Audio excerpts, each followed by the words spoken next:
All right, we are uh, we are live now.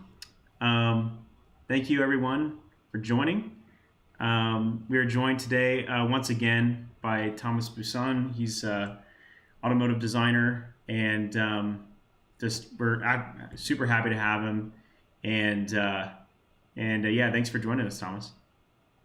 Thank you. Thank you to invite me again. Of course, of course. Having a little issue with my light here. um, but Yeah, it's I'm super happy to have you back, and you've been doing some awesome stuff. I think I'm just going to turn this light off. It's kind of distracting. Um, there we go. My light is not as good than you. It's actually not turning off. There we go. There we go. We'll just have it off. But thank you so much for joining us. It's great to see you again, and you've been doing some really cool stuff. I just wanted to have you on today and show some of your work. You recently have worked on this project, the Fiat Multipla project. Maybe some of you joining have seen this already, but that's what we'll be looking at today. Just for those of for people that are joining that maybe don't know who you are, could you just give a brief description about who you are and what you do? So I'm Thomas. I'm an automotive designer, and basically I draw cars. I prefer draw interior design. Has some a good feeling with it, but I also do exterior because for me the design it's like something you need to explore all the object to do it properly. So in each of my design, I do like the exterior and the interior, but I focus myself on the interior, and I just explore like different thematic. I do stuff for fun also, and yeah. So basically that's it. Awesome. Yeah, thanks you. Well, one of the reasons why I want to have you back on, I love your work is obviously like I think you're a great example of taking Gravity Sketch to I think the next level as far as like the level of tightness and precision. And we're going to obviously dive into that here in a bit. We're going to halfway through. We're actually going to go into VR and have a look at Thomas's model just right in VR and break down how he built it. But if any of you have questions for Thomas or for myself, just put it up in the chat, and I'll be checking that periodically, and I'll try and shoot some questions over to Thomas so we can get those answered for you. But yeah, it just caught my eye, and you've been posting about it and doing some renderings with it. And we also made a post on it recently on our social channels. But can you explain just a little bit the context and the story behind the Multipla project and why you did it and kind of what it's about? Uh, for this one, the story it's simple. It's just because the original car, the Multipla one, not the second, the one. It's a very particular car, very original and bizarre in a certain way.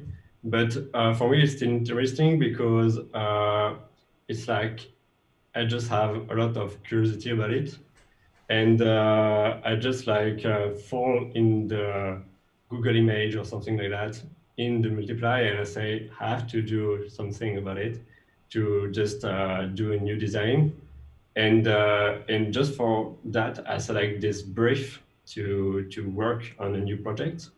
So I just take the Multipla, for example, the first. So it's like just a remake of the old Multipla. It's not a car from nothing. It's like a new version. So, Yeah. and the main goal is to bring the salt of the old Multipla, but in a modern way, like the originality and the strangeness a bit, but in a modern way. So the thing is just to redraw the car, keep the original spirit of the car, and bringing it in the modern way. So this is basically the brief of the car. And for that, I take a lot of pictures of the original multiplier, and I just like select some element I want to keep in my design, like the second layer of the headlamp, for example. Yeah. And just like put it in the softer way, design it, also reinterpret the lamp on the front, bring some original cut on the side to keep the original design, and for the interior also understand the goal of the first multiplier, and try to again redraw it in a modern way. And yeah, so the project come from this this goal. Yeah, yeah, yeah. It's an interesting looking car. If you look at a picture, we'll obviously look at it here in a minute.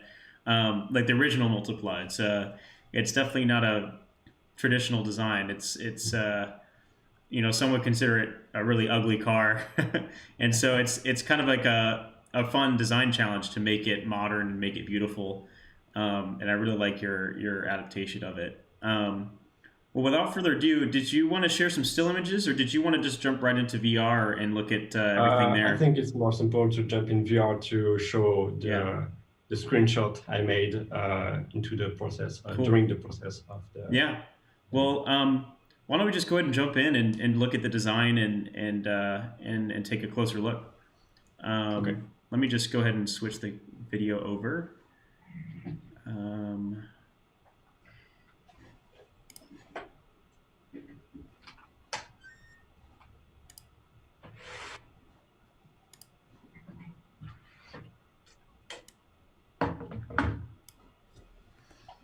Right.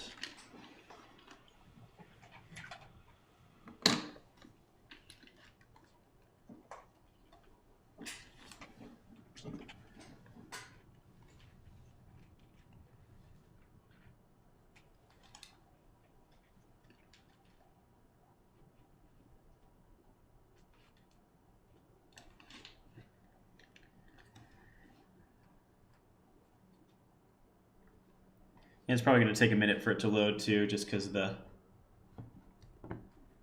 um, You probably have the to size of it. load the scene. Yeah. There we go. Now I'm going to do smooth camera there.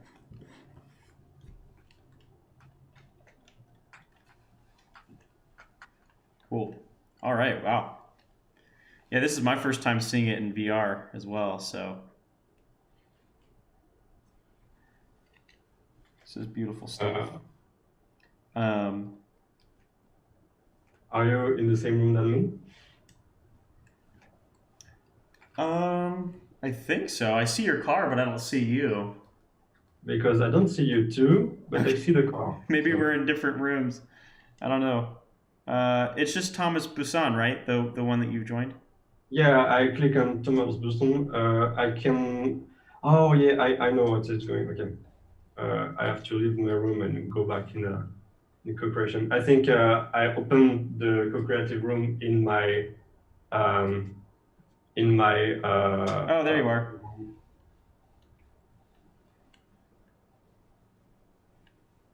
Okay, I think. Okay. I'm there. Awesome.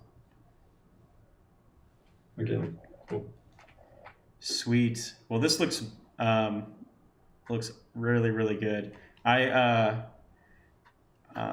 this is my first time seeing it in VR as well, and I just have questions for myself, and I'm sure those watching will have questions. So again, if you're just joining, if you have any questions for Thomas, please just shoot it in the chat, and I'll be checking that. And if you're just joining as well, just to give you a little context, we've had Thomas on before in the past, showing some of his work, and so this is the latest concept that he's done in Gravity Sketch, redesigning the classic Fiat Multipla vehicle. So I'll just hand it over to you, Thomas, if you just want to kind of give an overarching um, description of the process designing this vehicle. So for this one, the goal is to increase or decrease my time, the time I spend in my process. So I don't make a lot of sketches.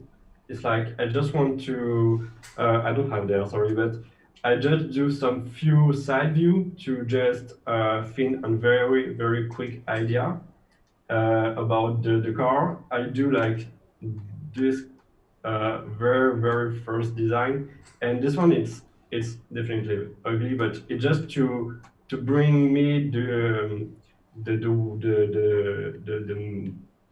I mean the first idea. I mean, like how I want to to do the car. Mm-hmm. And the first thing I've made is to have this very defined cut there. And like you say, in the final model, I keep it, but I redo basically all the side view. I manage a lot of error because in these two first view is very not defined. So the thing is, I try to make a lot of iteration directly in the Gravity sketch. It's not good for the portfolio because you have no sketch at the end, but for the design process, it's more shorter. So it's like all the correction you have to do, you directly do on your pieces. So you gain a lot of time of drawings, but you still need to draw to like keep a good line flow, a good and simple expression of your design, and it's very hard to do this directly in 3D. So I have few sketch, but not so much, like maybe like 20, something like that. So it's very little, and so yeah, same. This is the main thing I have to say about this design process. And after I made this design, I just like redo all the car, do clean line work.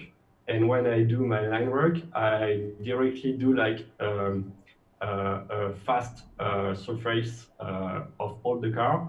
And I can see where I have to manage proportion or graphic error. Like, I don't know, but if you look the side view, maybe the start, maybe the car is like a bit like that. When I do like the very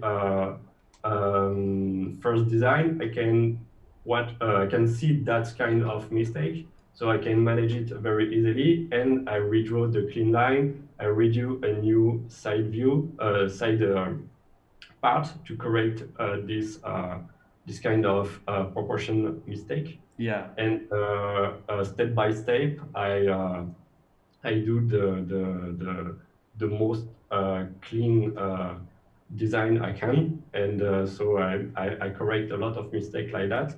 And so you can't see all the process because I don't make a screenshot like every second. But this is the main point I want to bring there. So here there are a lot of iteration, but you can't see every of them. Maybe I can like show different with some reference images to show maybe the in a fast way the changement. Oh, I see. Yeah. I take a lot of reference image to illustrate my word. You know, you said earlier you don't have as many sketches, but you could say that this model would help you with like some back sketching. You know, like you could sketch over top of it and kind of fake, you know, doing sketches. You know, for a portfolio project. Mm-hmm. Yeah, but you can like say this one is basically a 3D sketch. Like this one, it's a sketch. It's not okay. It's not defined. It's you have a lot of things to say about it. But this one is a sketch. I don't like it, so I bring a new sketch, and I bring a new sketch, etc., etc. And the final sketch is just the design. So yeah. we can consider that there's two images like a sketch also. Yeah, absolutely. Yeah, the idea of a sketch is changing now.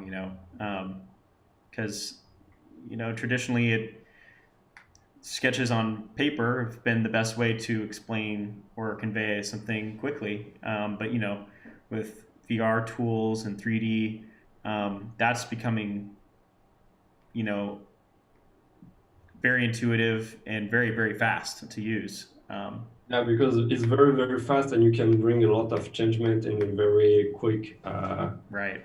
time. So you can just like explain a lot of things just with simple volume. The thing is today when you show 3D, you can't show your sketch skills, like the paper sketch skills. And maybe it's just yeah, maybe it's just this. I don't know, like how I don't know how to explain this properly, but when you draw, you can bring maybe different thing in your drawings, and because the 3D it's mathematically exact, Mhm. you can't interpret Yeah. it.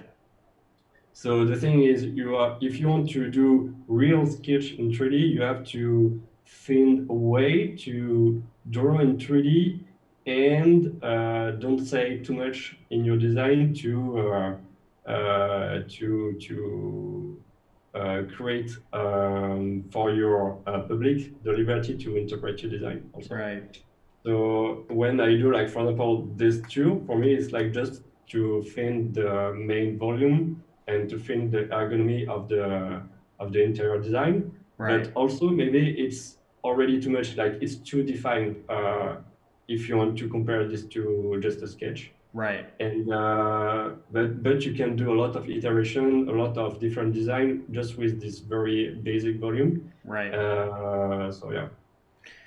Yeah, absolutely. Yeah, it's just another way of working, and yeah, and like starting with those simple forms just to like fill something in, and it is more absolute for sure because it's in 3D.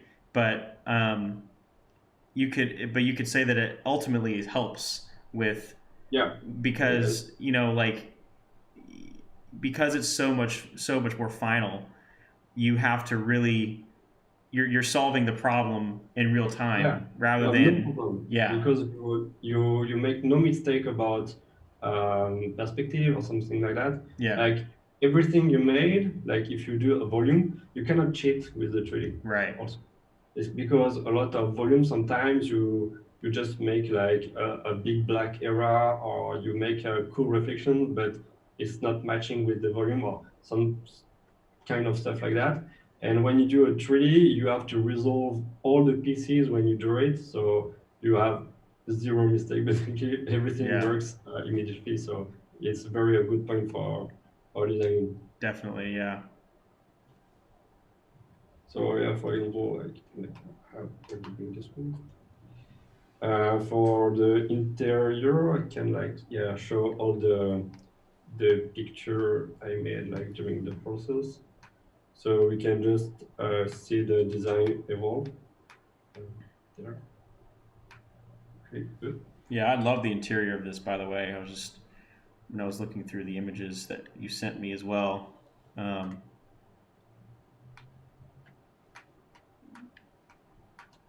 Very clean, very nice. It's cool. It's That's another thing that I just love about this, is that it's not only just a really unique and really fresh take on the exterior, but it's also a fully designed interior as well, which is just so satisfying to see, and to be able to peer through the window and see that there's more to explore. Okay, nice. You've got some great dash stuff here.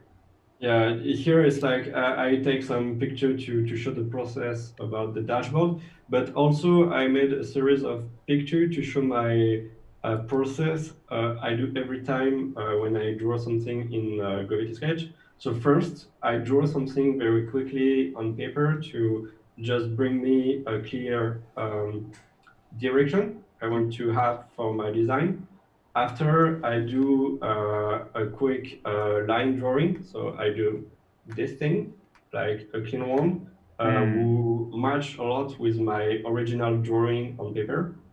And directly after, I use subsurface because when you have the line work, it's cool, but you don't see properly the mass, like the volume. So directly, I do like a very quick subsurface work like this to see how it works in volume.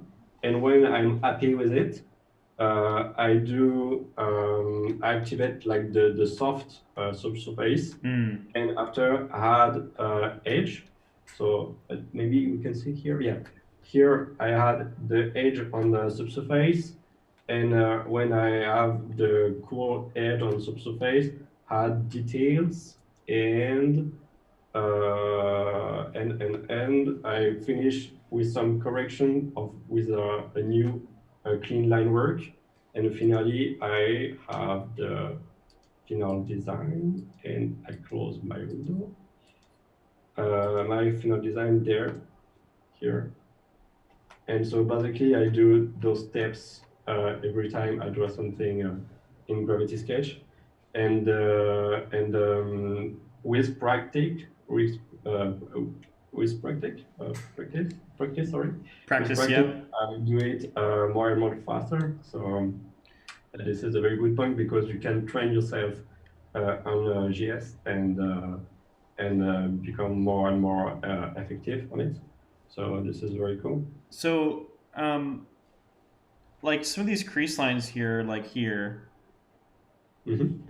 they're very clean. Not the creases are very clean, but also like the radii here Hmm. is very nice. Are you how are you getting those nice even radii? Are you snapping the surfaces to your curves that you drew and then getting it that No, way? to have a clean thing like that, because also I work on Blender.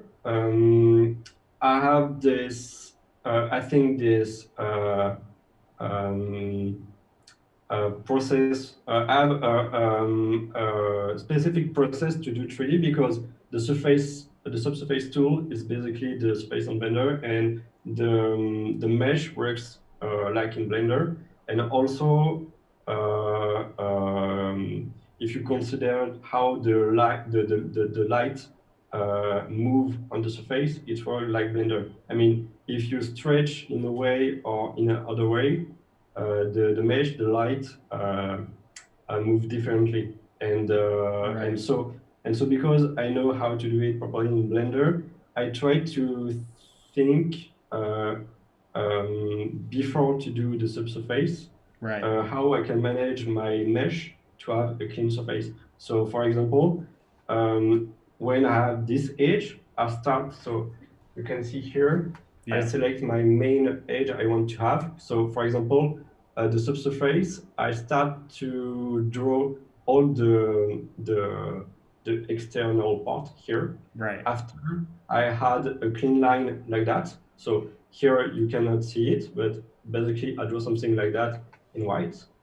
So I had a clean line like that. Right. And after I try to have the most simple mesh object as possible. Yeah. So basically I do like a mesh like that, like very, very Ah. straight. Yeah. And I do it on the symmetry axis because after I repeat the object. Right. So the thing is, I do my mesh like that a bit. Here you have another line, and you have the mesh who makes something like that here. And when I have this one and it's clean, I take a lot of time to have a lot of time. I take time to have this one very clean and very flat. Yeah. And when this done well, I try to add other CV line like that, and I can manage the curvature here. Yeah. And I do it in a very methodic way because if you don't do it in the good, if you miss some step, you start to have a lot of CVs, and it's basically impossible to have a clean surface Yeah. like that. So you just have to I don't have the English word for that, but hiérarchiser. I don't know. It's like you just have to create a clear step in your head Yes. to try to do the more simple model in the beginning, and after bring CV when you think it's details. Like when you want to manage a creator, it's details. When you want to snap to a sharp corner, it's not details. It's like the first thing you have to do. Yeah. And so yeah, that's my process to have. No, this is really really good because this is just breaking down fundamentals for sub D modeling and sort of how to think about it, how to go about it, because it's really easy. And this is something I've mentioned in our live streams. Is it's really easy to get your sub D surface to be really complex, really fast, and the essentially what you're talking about is just staying simple, as long as possible, and then Mhm. when you absolutely need it, getting down into the details, with things, and then I love what you said about following the curvature like this with your subdivisions, and then I'm assuming that you then drew another curve here on the seat, and then you followed subdivisions again, connecting them together, um, which seems like a great way to work, and a way to get exactly like what your design is looking for. This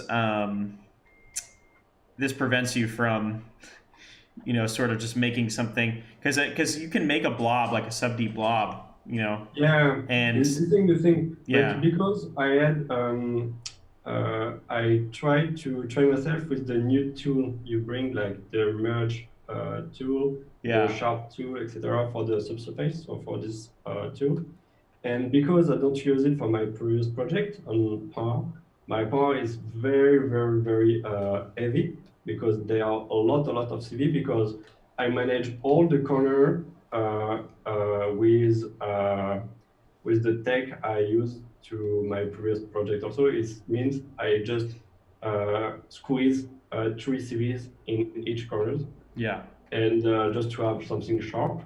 And it's definitely not the good thing to do if you want to have a clean and light geometry.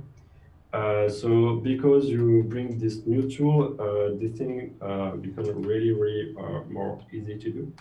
So the thing is, I do it like that. So I do it in a very, very quick way, just because I already explained it. But the thing is, I do it like that. So I do my main thing. So I bring all my CV in the more uh, um, close way of my clean line work. After, when I add this one, I try to just bring those one like that. So I do it in a very fast way. yeah, very So methodical. something like that. After, when you go in the corner like that, I try to do like a tricky stuff, like you take this square, you do something like that here. Basically, when you have like a corner like that, you have to have five CV, like 1, 2, 3, 4, 5, and you can on this surface have two square, and it's very more easy to manage. So yeah, it's just a trick I learned during this project. So yeah, you have to do two square like that here. So basically, Ah, you have very something like nice. that in a very fast way. So after you put your geometry away, and you have this low poly shape.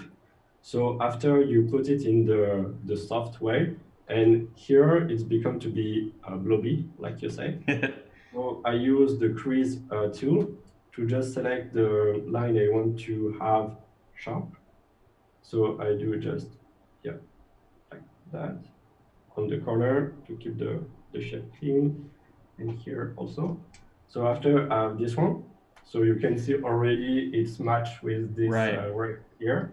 And after we do the crease tool, I had like two lines of CV with a bit of dynamism, like not on the center. So here And here, for example, after I use the tool to select all the loop, Yeah. to manage all the CV in the same way, to stay in the, I mean, I want to bring the same deformation everywhere. So I do it with the smart movement Right. and loop selection tool, like Yeah, that. very nice. Yeah. And after, if you want to be cool with yourself, you can put in the metallic,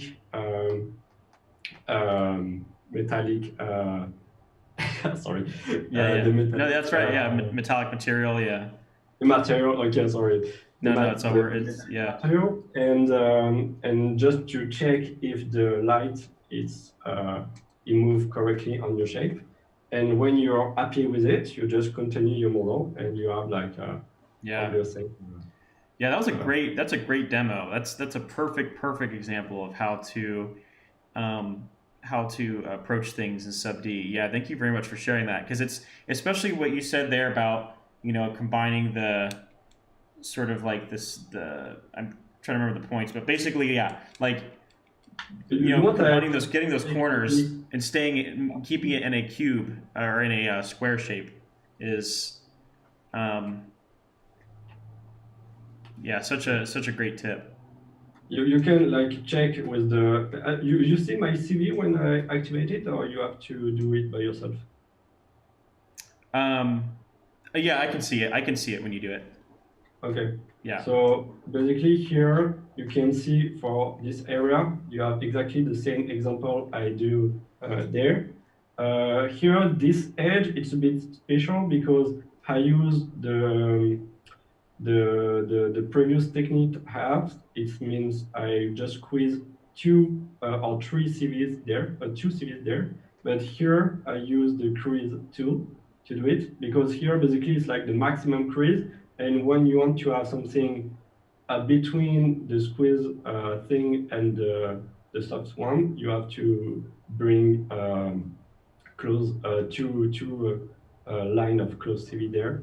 Yeah. And okay, so here, for example, it's also a tricky area because I have to Yeah. know which one I want to stretch at the maximum. So I select this one because it's on the most flat area of the seat, and because this kind of square makes some bad things for the light when the light go on. So you have to select the most flat thing every time. So here is the perfect area to bring this a Yeah, I was special. going to ask you about that spot because I was wondering, if you had to make any triangles or anything like that. Were you able to make basically a quad for every spot of this design, or did you have to have some triangles somewhere? Um, I don't remember, I don't but see I any think triangles. for this one I have only square. But I Yeah, remember uh, somewhere they have two triangles, but I don't know where. I'm not yeah. sure. And for I those of have you to. that don't know, that are listening, triangles are just in geometry. And oftentimes you can find them when two at an edge where it comes together. Like the demo that you just gave, like this could definitely be like a series of triangles right here. Um, Yeah, which like that is perfect too. But you have to bring this era in a very flat era because right, if you do it on something very curvy, yeah, you start to see the bar deformation with the this kind of mesh. right, But yeah, with this build, I try my best to have no triangle. So that's why I developed this technique about 5 CV on the corner to have two square here and don't have any triangles and any yeah. uh, strange thing to manage. Yeah, these are just awesome tips and good reminders for me too. Because it's always good to practice this stuff. Because this is gonna give you the shapes that you want. That you want to Mm. achieve.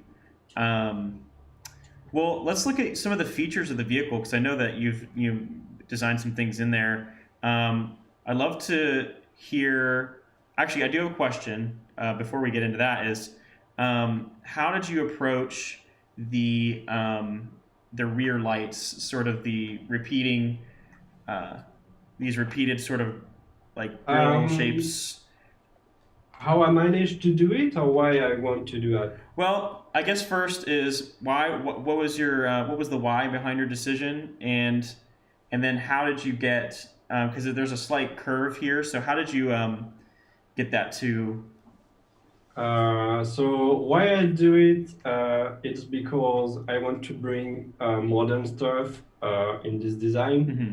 and like everyone knows now the very thin lamp are very modern actually.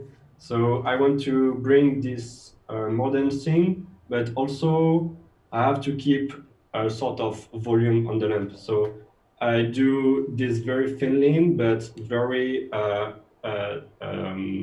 near to each other, Mhm. because from distance you see like basically a little square on each side, Right. and also I bring these two lamp line to keep this thin feeling from distance. But if you zoom on it, you see every lamp of the rear light are thin, and also separate by a black one. Yeah. So that's why for me it looks more modern in this way. And Yep. how I do it, this one is a bit painful, but it's like I just basically select one. I take this one, I select the distance I want to have, so I do it. And after I do like the repetition one, like, okay, I have to redo it. So it's like this. Okay, so no. Whoopsies. Okay, Yeah. let, let Yeah. it work. Okay, so it makes something more. So I use Yeah. these tips to do it. So you can have exactly the same distance, or you can do in a little bit better way, but if you're precise, it's work also. So you can do like both by both. After you Right. select, you do it both by both. And they have some uh, unprecision, but you cannot see it. So it's work enough well for this task. Yeah. And when I do the thing, you can see a different group of this piece. Yeah. So I drew this line like this. I put it very close to to this one, and this why I say it's a bit painful. I have to do this. So I have to do this group by group, and when each corner of my groups are exactly at the right place for me, I ungroup everything, and I just like move one by one, and it's painful for now, but yeah, I Very do it. painstaking.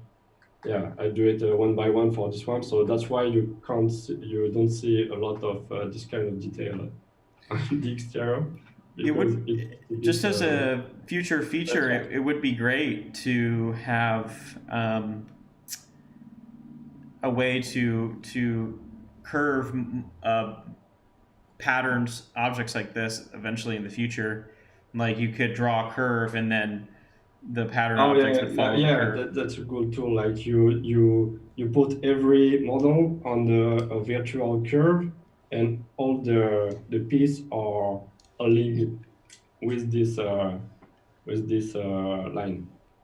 Yeah, it could be a very good idea. um, One thing I thought about, I don't know if this, I've never tried this, I'm kind of curious.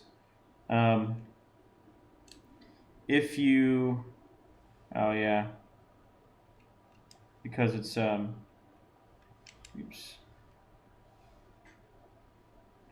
So you see that? Oh, I don't know this one. How do S- you do that? So do you know what? Do you know soft select? Soft select? No. So okay. Yeah, this is a great. This is a great tip. So, if you select all of them in your selection sphere, can you see my Yeah. selection sphere right now? I don't see yours, but Okay. I can imagine. Yeah. So why don't you go ahead and do it?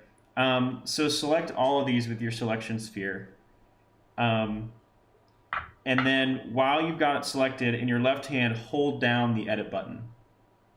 Hold down. Yeah. Like no, like it's like this one. Which button? Oh, maybe it's not in the left one, but it's this when you go into edit mode, basically. Uh, edit mode. Yeah, but you don't click it; you hold it down.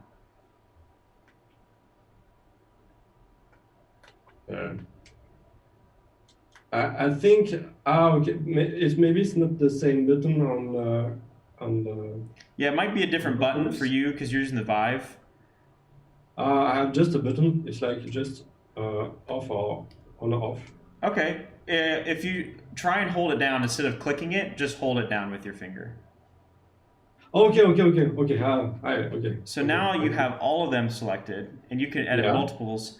But what you can also do is if you push up your, if you make your selection sphere larger, and then hold the grip button, or let's see, It's like grab button and something else. I'm just trying to remember here. You want to redo it? I'm just trying to remember how I did it.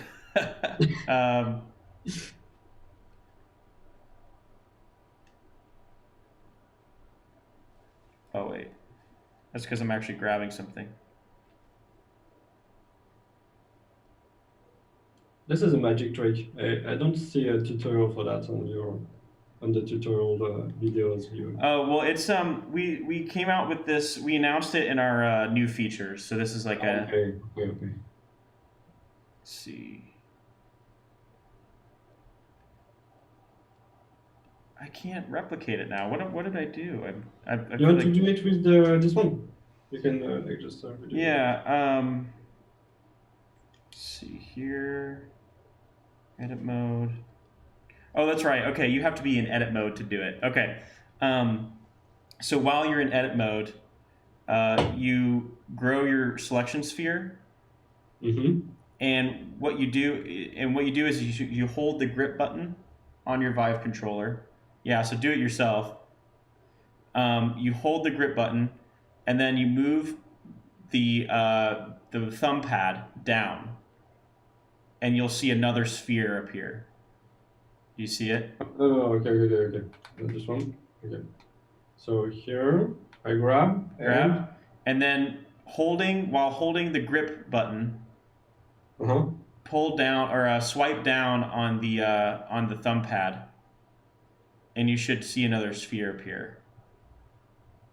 No.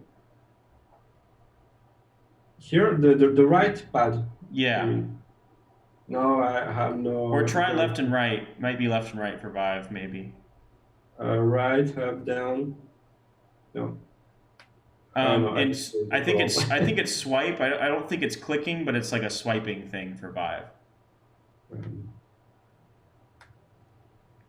It's a little tricky. It's a little trickier on Vive because I used to use the Vive controllers. On Oculus, it's just a joystick. maybe it's because the joystick. Okay, maybe. But you can still do it on Vive. It's just you have to be a little more skilled. So you have to activate. Maybe no. No. Okay.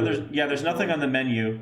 You just with your selection sphere, while holding the grip button, you swipe down, and you should basically another sphere should appear inside the larger one.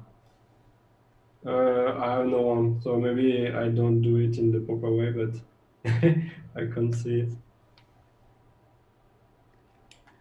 It's basically what it is it's the soft select, and so basically it gives a soft selection to your objects to the points. And so what you could do if this was like a sub D object instead of a primitive, you Okay. could you could select all the points, and then you could soft select, like move them, you know, Ah, okay, in a that's more cool. That's curved cool. fashion. Yeah. Anyway, that was kind of the point I was trying to make. Let's But look like the wooden base to make the all the bodies for the cars. yeah, it's a really cool tool.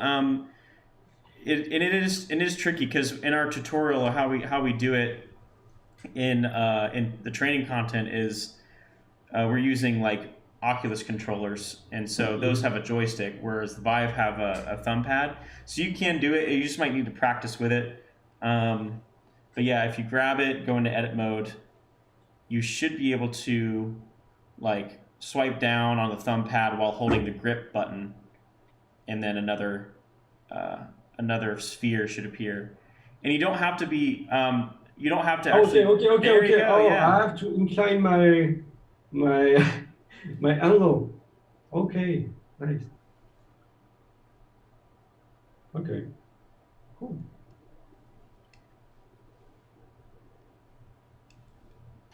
Okay, I can do Well, some. so tilting, yeah, tilting works, but um, you can also, if you want to scale them, yeah, you can use the soft select as well, and that will like see how like some of them are affected less than others.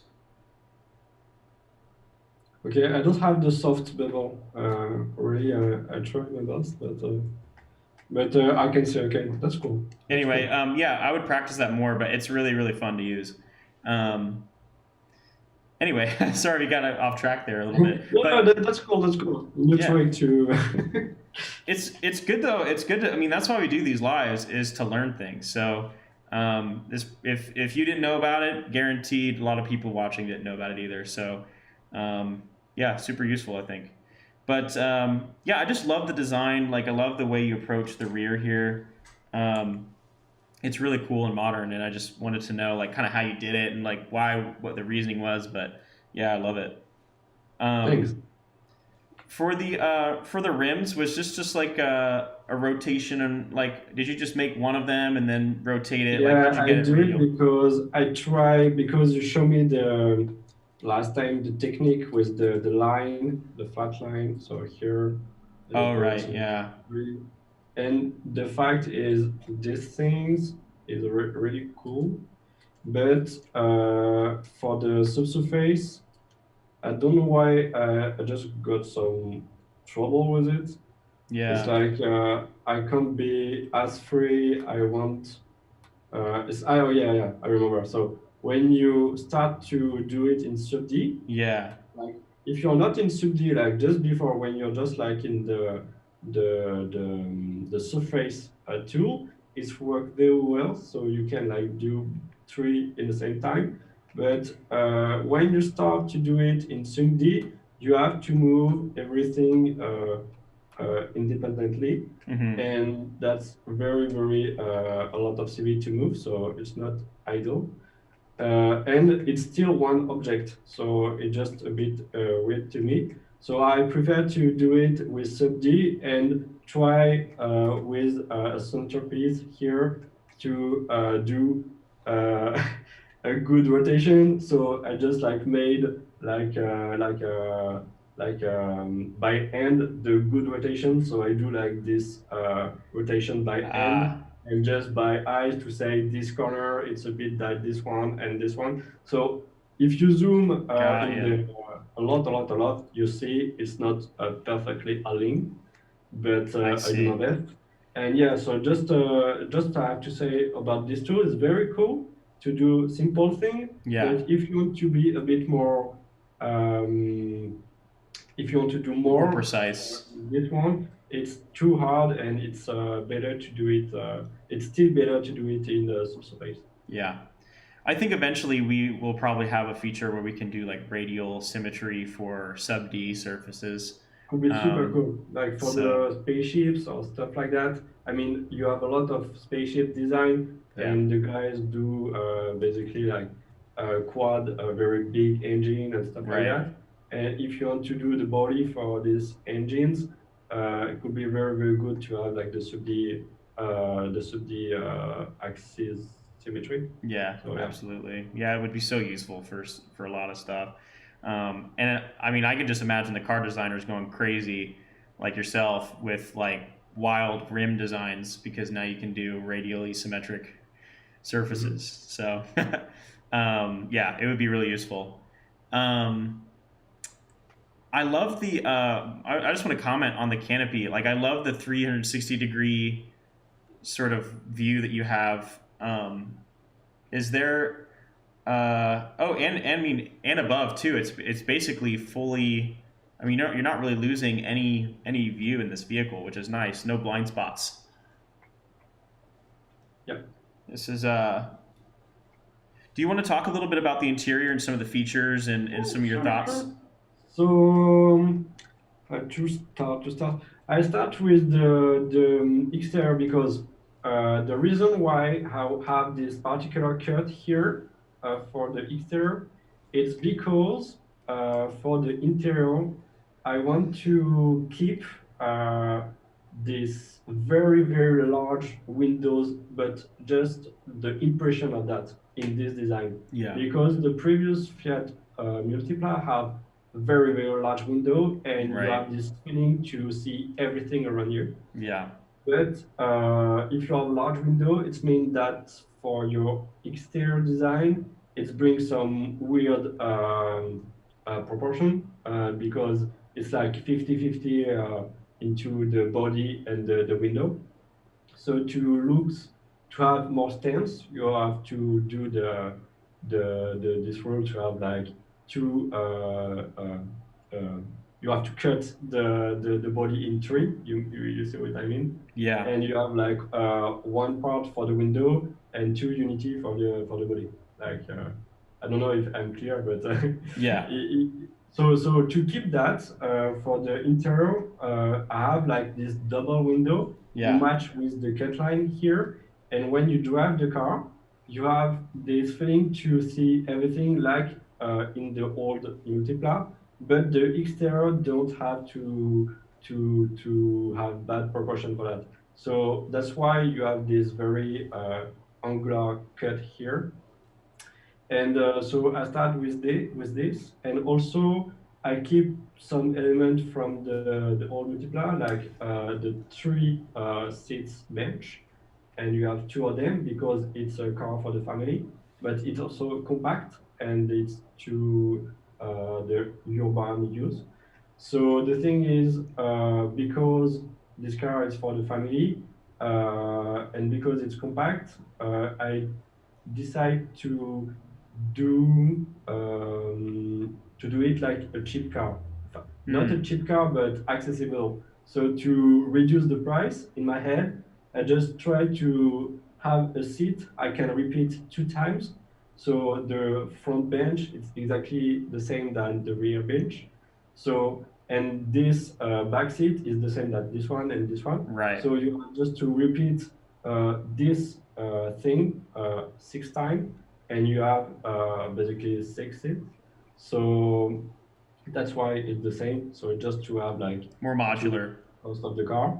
And also you can see here the attach point is on rails. So because in my mind, maybe your three seats, it's enough for you, and you need to have a big cargo station, uh, uh, cargo Right. area on the rear. So you can just basically remove this bench, add just some plank here, and you have like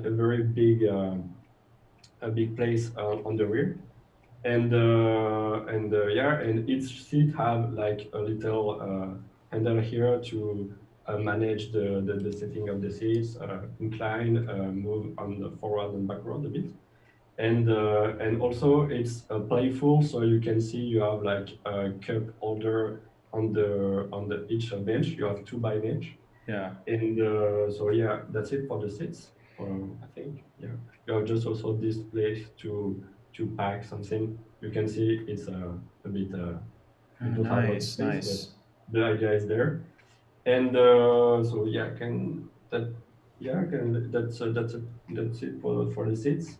And for the dashboard, the main the main goal is to keep the original idea from the first multiplier. And the original idea is to have um, a living feeling about your desk. It's like the Mm. dashboard is the desk. Yeah. So if you order it in a very clean way, it's look too clinic. It's like nobody have a perfect desk with everything is aligning on, etc., etc. Yeah. So to bring some disorder vision, the original multiplier have to this a lot of detail here, a bit not aligning, a bit messy to bring this impression. And so to keep this idea, I do like a very soft dashboard this time, but I do this thing here. For me, Yeah. is the Yeah. I was wondering what this was. so this thing is basically like a little station you can custom by yourself. It's like when you buy the car, basically you have no not the you have not the plant and the stuff like that here. Yeah, yeah. So you can buy this one, for example, and if you want to custom your car, you say, okay, I want to have a place to recharge my phone. I want ambient light. I want a plant, but you can also, I don't know, have a thing to have the temperature. Yeah. Yeah, or other stuff, and you can like select what you want in your car. So here the guy just select to have a real smartphone, a charger for for the smartphone, ambient light, and the lamp. And because you choose what you want there, you feel more at home. It's like it's your desk, and you choose what you want on. And also because it's not aligning, it's displayed in the triangle form, and so the line of every capsule don't match with the interior. You see this line, this direction match with nothing, here also and here also. So it's bring a bit of disorder look, but because of this dashboard, it's aligned, and it's because everything is more clean, it bring a good balance for me. Yeah. Yeah, so that's why that's how I try to keep the original Yeah. inside there. Yeah. I love the personalization aspect of it, and you're right. It does feel very balanced. Compared to the rest of the sort of the very organized, very kind of linear flow of the rest of the dashboard.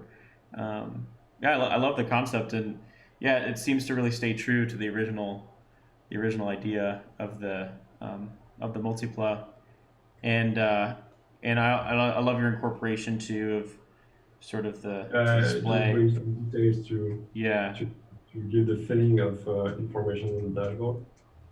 yeah, And and I like your solution for the shifter. Because it's you can't really have it in the center console yeah, because this there's is a the center main seat thing. there.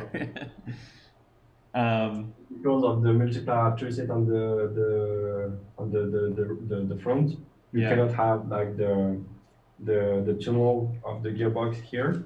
So you have to do it here or here. right. And I bring this old school shifter, but also it's an automatic. So it just I think it's interesting in this modern interior to bring something a bit old, Yeah, because yeah, I think for me it's create a good I contrast. like that personally.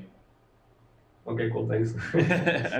That's just me. I like it because it's. I feel like things are going back to like tactile a little bit and touch with mechanical and moving things in design because just everything is so digital. Yeah, Um, People like buttons. People like shifters. yeah, And yeah. You're right. um, You're right. so I think it works really well. And is this the start button here? Yes, this is the I smartphone. like that. So here in this concept, like the key is the smartphone. So you don't have classic key. It's like maybe you have like a Fiat application on it or something Yeah. like that. And when you're in your car, you bring your smartphone in this special place, and I don't know, it's like wireless system, stuff like that. Just detect the smartphone is there, and the car unlock itself, and just unlock the screen system here. And when everything is ready to start, you just have to press the button to start the engine. And all the information you need during the travel just like appear here, because here is like a big long screen with two things to carry Oh stuff. yeah. Yeah. And so maybe, I don't know, you have ways, or you have these are, I don't know, some stuff you want Right. to have for an application. It just like appear here. And if you want to have ways, you click on it, it just switch off the screen here, and here you have a little map with the Yeah. GPS, and the ways will appear here. If you want to manage your music, you can do the same with Deezer, etc., etc. And because it's a family car, I bring this idea to have a shareable screen. It means this screen can also um, show what you have on this phone. Like if you want to share your music in the car, Yeah. you can listen the playlist of this phone or this phone. So that Yeah. means you have there here, you put it in, you have your screen repeater will appear here, and you click on the Deezer playlist, or I don't know, and you can listen it in the car. So like that, it bring more connection in the car between the smartphone to bring Yeah. the idea, you have more connection between the humans in the car. That's so Good. nice. I love that because the process of switching phones in a car is so annoying. I feel like with a lot of cars, it's like got to disconnect and then you have to connect a phone, and obviously because of safety features, cars will limit, setting up a phone while you're driving because the car is currently in drive mode. And like I've been driving with my family and we can't connect to the car because the car is in motion, and so you can't connect a phone. But if you could just somehow plug a second phone, like a passenger phone in, the car then knows, this isn't the driver, that's Mhm. trying to connect their phone. This is someone else trying to add their phone. And so it becomes a much more intuitive experience anyway of, and shared experience, um, of just like, sharing music, somebody controlling, doing some things, plugging their phone to the car. I just really like it. It's nice. Thanks. I want it to be real. Yeah. And I'm sure there might be some cars that do this a little better, but I'm not really aware of them.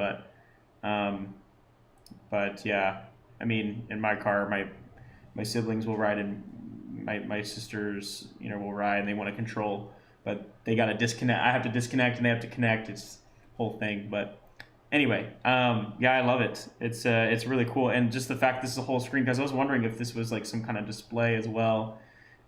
Would you imagine then that it would be like split? Is that kind of what you were saying? Like it would be the driver's phone split here, maybe then here would be like the passenger's interface as well, or Yeah, I think it's like if you're only in the car, you have to put your smartphone there to start the engine, etc. So maybe all the screens can show some information. Maybe all the screens you can touch for the driver is like this area here. Oh, I have to select the yeah mirror. So maybe it's like just here for the driver, and here is like not. Uh, necessary information like I don't know, like meteo or stuff like that, and you can like have additional info here. And when the passenger bring the phone here, maybe this area like just go in the center in the very little one, and you have like all this area will become the passenger area, and maybe also the passenger in the middle, or the third guys here who this phone I mean this phone is to this guy, and maybe this guy can like choose the music from this phone. Okay, I don't know if you make right? that, but yeah. So here it's like very like a shareable place, and you can, I don't know, like move the window a bit on the right, a bit on the left Yeah. to play with the phone here. And yeah, so I think it's like just to have like a smart uh, uh, UX here to manage the plates properly. But yeah. Yeah. Yeah. I love it. The shared experience is really nice. And yeah, it just makes sense, especially with the seat layout and everything. Um, uh, let's see. And this is like event, I'm assuming. Yeah, it depends. It's a bit far, but I think it's close enough. And Yeah. here you have the also the additional fonts. I don't make the whole here, but Yeah. no matter. So here it's like the sound bar here on the right. We just align with the line of the screen here. Here it's just a symmetry, but you got the point. And here is like the second fan. And I think you have to manage it with the screen because I just try to have the most clean dashboard as possible here. Right. So maybe if you want to manage the fan, the direction of the fan, the temperature of the fan, etc., you have to go in the special menu here to manage it. But yeah, this is the fan. Yeah. I like how you've hidden a lot of things as well. It's very clean. You can kind of make it your own space. Um, well, this is just beautiful work, Thomas. Thanks. And yeah, thank you so much for just diving into the details with us today and showing your process. Um, it's I think I certainly learned a few things. I guarantee people will be learning from this as well. Um, but yeah, thank you very much. Is there a place that you would like people to go find you and follow you? We have your Instagram linked in the description. Are there other places you'd like people to check you out? Yeah, so Instagram and I have some project on Behance too, Okay, and that's basically it. So if you awesome. want We'll make to sure to connect. link those, link Behance as well. But yeah, and I guess finally to sort of wrap things up, I'll give also a external view here to the vehicle for anybody that joined a little bit late. Um, is there anything that you're going to be working on after this, or anything that you're working on currently that maybe you want people to follow, or if not, that's totally fine too. Just like to give No, you a chance to let I have people know what you're up to. always some idea or some like not finished project I want to redo or stuff like that. Hmm. So maybe the next one is a project who answer to the question, what is your live in the semi truck? Hmm. And the second one, it's maybe like a very, very tiny vehicle, like a long bike, motorbike vehicle, but it's like semi-autonomous or stuff like that. It's very Yeah. comfortable. It's like you have a bubble on the top of you and stuff like that. So Yeah. yeah, this is also the next project I will work on. Awesome. Yeah. Well, I can't wait to see those as well. Well, just great work, Thomas. Let me just check through some of the comments here. Uh, yeah, some comments on features and things like that. Um, yeah, people saying great demo, really good tips on surface layout. So people are loving the tips. Radial symmetry for sub D. Yeah. Um, and I think we probably answered your question there. I design cars, whoever that is. In the beginning, they're just asking if you did any hand sketching initially before you got into the 3D. Um, I mean, during the process, like if I do other pen drawings during the process. yeah, I guess it seems like they're asking if you did some initial sketches before doing some of the. Let's see. It says, did you do any hand sketching initially for rough ideation, or did you just start with rough surfaces in the beginning? Um, I do some. It's like when you start to be stuck in your design, I ask to friends if they have some suggestion about the design, just to decrease my time of reflection. It's Yeah. like always cool to have fresh view on your design. So I asking to some friend to give me some yeah, advice, meaning about it. And when they say stuff, they challenge the design. So I try to do in my way what they say about my design. So to be super fast, when I have a clean surface, I do like a draw directly on the render. So I put the model on keyshot, for example, and I just check if the reflection are good. And when I want to challenge my design a bit, um, I just bring the render from Keyshot on Photoshop. I do different line. I just move a bit the proportion. I try different line on the side view.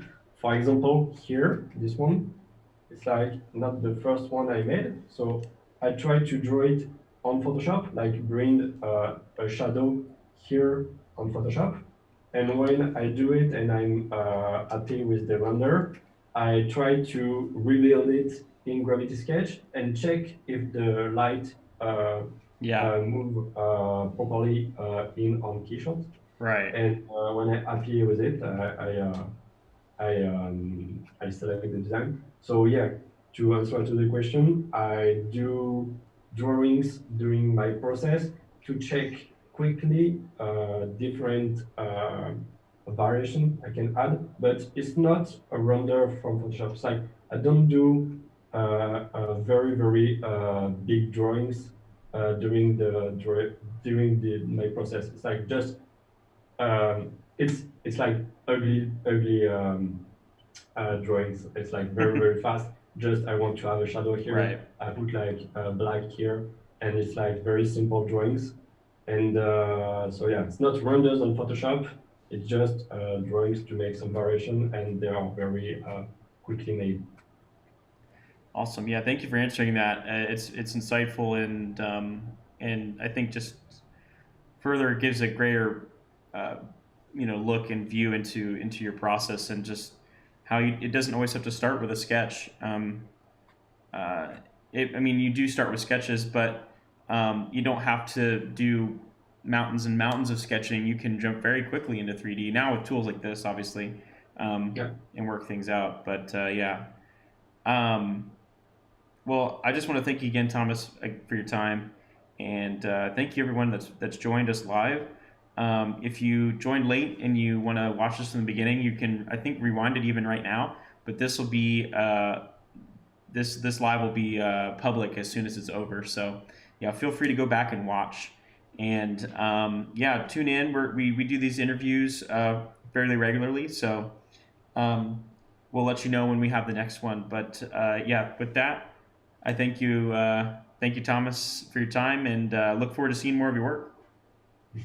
thank you for your invite, and it's always a pleasure to share stuff with you. So thank Yeah, you. absolutely. Well, thank you, everyone, and have a great rest of your Wednesday. Bye now.